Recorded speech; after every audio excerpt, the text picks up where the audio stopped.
Hello, let me show you how to add event to your calendar in HTC U Ultra. So open your calendar application. We will use the Google Calendar right now. Click on I got it. And we have to click here on this marker. Now you have to choose between the goal, reminder and event. I will go for the event, of course. And here we have to enter the title.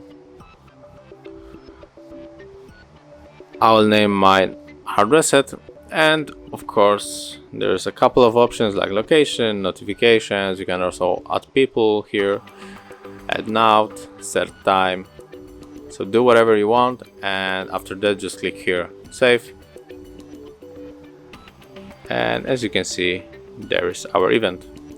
So thank you for the watching. Leave likes, subscriptions and of course comments below.